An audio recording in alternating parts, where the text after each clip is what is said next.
ये एक भ्रम है कि शहर में कुपोषण कम होगा और गांव में ज़्यादा होगा। हाँ नहीं, वही चीज़ है। गरीब में ज़्यादा कुपोषण होगा और अमीर में कम होगा। कुपोषण ऐसी चीज़ है कि वो अमीर के बच्चों को भी हो रही है।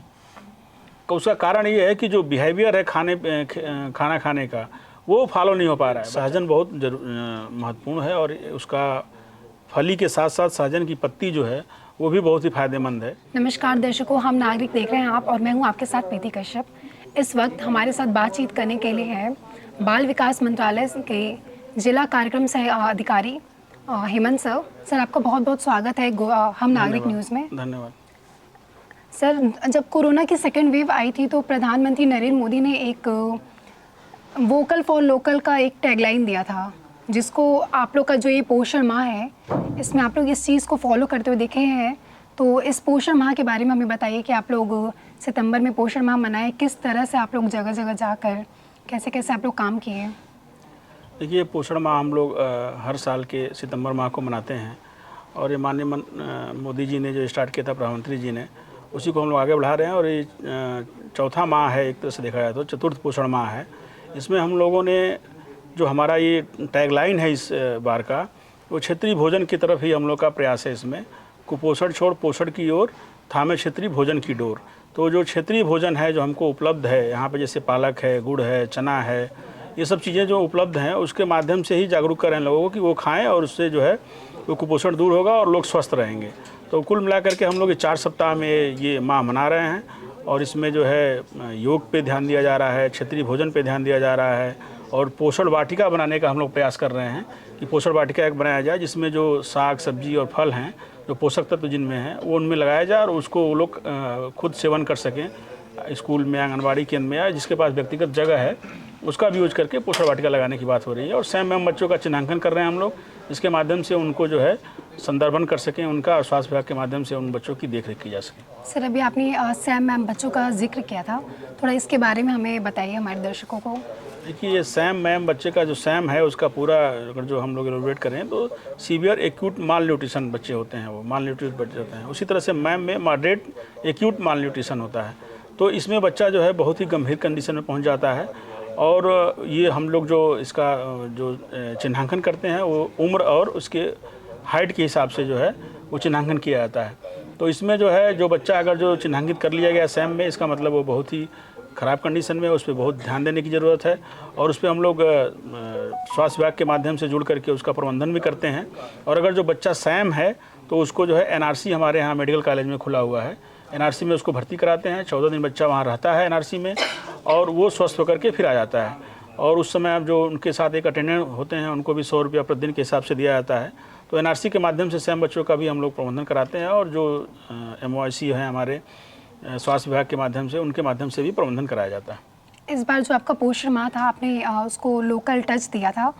तो अगर हम बात करें तो जिस तरह समय बदल रहा है तो धीरे धीरे हम लोग आधुनिकता की ओर आगे बढ़ रहे हैं, लेकिन एक तरह से वेस्टर्नाइजेशन जो है वो हमारे जो फूड कल्चर है उसमें भी शामिल हो गया है। शहर हो चाहे गाँव हो, हम हाई फाई फूड्स की तरफ भागते हैं। अब गाँव में भी ये सारी चीज़ें हैं, तो हम लोग किस तरह से वो जो सोच है उसको कैसे ख़त्म करके जो पौष्टिक आहार है उसको अपने डाइट में शामिल करें। इसके लिए जागरूक करना बहुत ज़रूरी है और हम जो हमारे यहाँ आंगनबाड़ी केंद्र हैं, आंगनबाड़ी कार्यकर्ता हैं, उनके माध्यम से हम लोगों को जागरूक करने की कोशिश कर रहे हैं कि जो आप बादाम है और सेब है, जो महंगी महंगी चीज़ें हैं उसकी तरफ लोग भागते हैं कि अब वो खाएंगे तो हमारा बच्चा खाएगा तो स्वस्थ होगा, वो एकदम ज़रूरी नहीं है। हम लोग इसके लिए जागरूक कर रहे हैं कि पालक कितना महत्वपूर्ण है, चना कितना महत्वपूर्ण है, गुड़ कितना महत्वपूर्ण है, जो आपके आसपास मिलता है। तो इस पे हम लोग को जागरूक करके ही हम उनको उनका व्यवहार परिवर्तन करा सकते हैं। और मेन जो उद्देश्य है पोषण माह का, वो व्यवहार में परिवर्तन लाने के लिए ही है।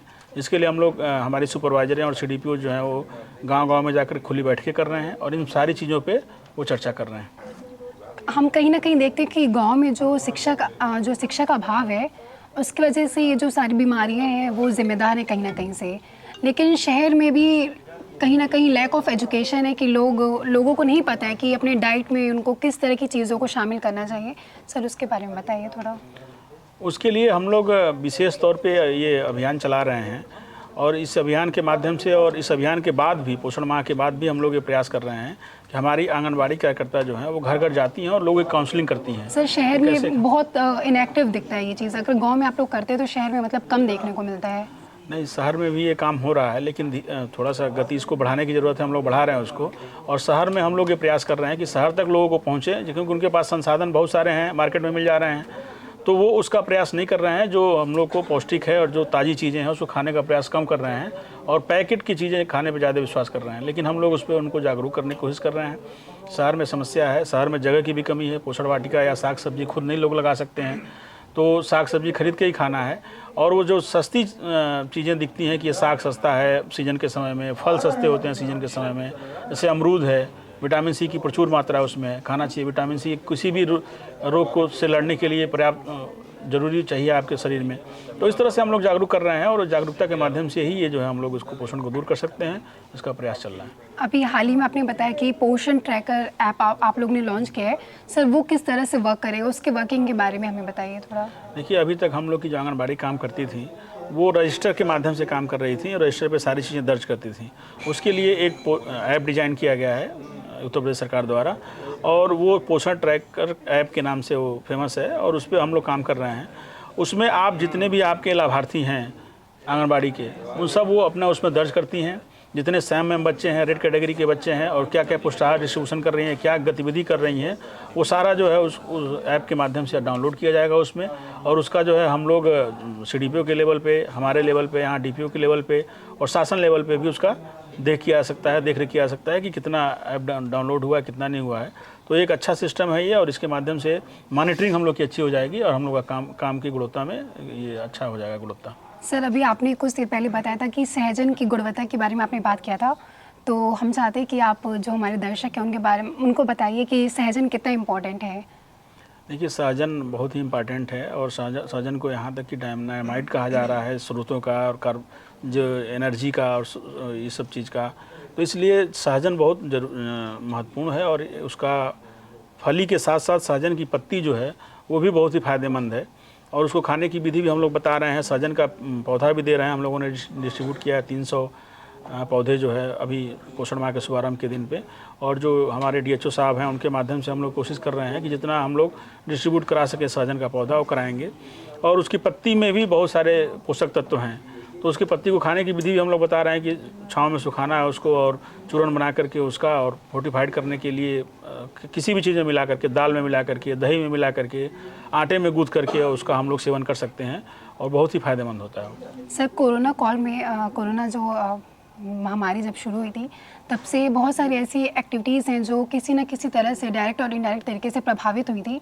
तो आप लोग जो ये सारी चीज़ें करते हैं ये किस तरह से प्रभावित हुई इस कोरोना पीरियड में? देखिए, कोरोना में हमारे जो आंगनबाड़ी केंद्र के माध्यम से जो सारी गतिविधियाँ हो रही थी वो कोरोना के कारण सब बंद हो गई, लेकिन हम लोगों ने अपना काम बंद नहीं किया था। इवन जब लॉकडाउन चल रहा था उसमें भी हमारी वर्कर्स जो है वो घर घर जा रही थी लोगों को, और पुष्टाहार का डिस्ट्रीब्यूशन कर रही थी, और उनको जो बचाव की ज़रूरत थी बीमारी से के संदर्भ में, या फिर जो पोषक तत्व लेने के संदर्भ में, खाने के संबंध में, मेंटल हेल्थ के लिए जो ज़रूरी चीज़ थी वो सारी चीज़ें आंगनबाड़ी वहाँ बता रही थी जा करके। और ये गृह भ्रमण के माध्यम से हम लोग अपना काम कर रहे थे। प्रभावित था, लेकिन बहुत ज़्यादा प्रभावित नहीं था, चूँकि हम लोग गृह भ्रमण का सहारा लिए थे, और आंगनबाड़ी उस गाँव की ही होती हैं, तो वो जा करके सभी घरों में अपनी बात को कह ले जा रही थी। सर हमें पता है कि आपके पास अभी एग्जैक्ट डेटा नहीं होगा, लेकिन फिर भी एक अनुमान के तौर पे शहर में और गांव में कुपोषण सबसे ज़्यादा कहाँ पर है, और जो औरतों में है, जो आपने बताया कि एनीमिया हुआ, बहुत सारी बीमारियाँ हुई, तो वो मतलब डेटा अगर आप थोड़ा अनुमान अपने देखिए, ये एक भ्रम है कि शहर में कुपोषण कम होगा और गांव में ज़्यादा होगा। हाँ नहीं, वही चीज़ है, गरीब में ज़्यादा कुपोषण होगा और अमीर में कम होगा। कुपोषण ऐसी चीज़ है कि वो अमीर के बच्चों को भी हो रही है। उसका कारण ये है कि जो बिहेवियर है खाना खाने का वो फॉलो नहीं हो पा रहा है। बच्चा जो उसको डाइट चाहिए, अभी मैं एक आंकड़ा आपको बता रहा हूँ कि केवल 3.6% बच्चे ऐसे हैं जो 6 माह से 23 माह के बीच में जो ऊपरी आहार चाहिए उतना पूरा पा रहे हैं। इसका मतलब कि हमारा आपका बच्चा, जो लोग सोचते हैं कि हमारे पास सारे संसाधन हैं, हम अपने बच्चे को अच्छा खिला रहे हैं, वो भी बच्चा जो चाहिए वो नहीं पा रहा है, वो उतना भोजन नहीं पा रहा है। इसलिए ये सभी जगह कुपोषण फैला हुआ है, और ये बहुत बड़ा आंकड़ा है। 35% जहाँ बच्चे, अगर जो यूपी में 35.6% बच्चे ऐसे हैं जो कुपोषित हैं, तो ये बहुत बड़ा आंकड़ा है। तो ये सब जगह है और हमको हर जगह प्रयास करने की ज़रूरत है, चाहे वो अमीर हो चाहे गरीब हो, सभी को अपने बच्चे पे को फोकस करना होगा, ध्यान देना होगा, उसके खाने के बिहेवियर को अच्छा करना होगा, प्रयास करना होगा और बच्चों को समय देना बहुत ज़रूरी है। इसलिए समय दे करके उन बच्चों को भोजन कराना जो है और समय से भोजन कराना बहुत आवश्यक है। सर ऐसा बहुत देखा गया है कि जो मदर्स होती हैं वो जब अपने बच्चों को ब्रेस्ट फीडिंग कराती हैं तो वो प्रॉपरली 6 मंथ्स कंप्लीट नहीं हो पाते हैं, या बहुत से ऐसे कारण होते हैं जो जिस वजह से ये जो प्रोसेस है ये अफेक्टेड होता है। तो उस दौरान में मतलब अगर हम बच्चे को ऊपर से साइड से ऊपर से कुछ खिला रहे दे रहे हैं या गाय का दूध दे रहे हैं तो उस न्यूट्रिएंट्स में हमें क्या देना है बच्चों को, उस चीज़ पे क्या करना चाहिए हम लोग देखिए को? 6 माह तक तो बच्चे को केवल माँ का दूध देना चाहिए। नहीं, हाँ, कुछ कंडीशंस में मदर नहीं फुलफिल कर पाती हैं और दूध मतलब ये सारी चीज़ें। विशेष कंडीशन है तो आप ऊपर की चीज़ें दे सकती हैं, लेकिन कोई भी ऐसी कंडीशन है तो माँ को ही हम लोग सलाह देते हैं कि माँ को ही अपना दूध पिलाना चाहिए। उसका कारण है बाहर से आप कोई भी चीज़ देंगे तो बच्चे के संक्रमण का जो है वो बहुत ज़्यादा दिक्कत हो सकती है, संक्रमण हो सकता है उसको, तो संक्रमण के चांसेस बढ़ जाते हैं। इसलिए हम लोग सलाह देते हैं केवल माँ का दूध देना है। यदि कोई विशेष परिस्थिति हुई तो फिर वो डॉक्टर से सलाह लेकर के ही कुछ आगे करना चाहिए, वो डॉक्टर का विषय है, उसमें हम एक्सपर्ट की ज़रूरत है, तो डॉक्टर से सलाह लेकर के ही करना चाहिए उसमें कुछ जो भी फीड कराना है। सर, हमसे बात करने के लिए आपका बहुत बहुत धन्यवाद। बहुत बहुत धन्यवाद।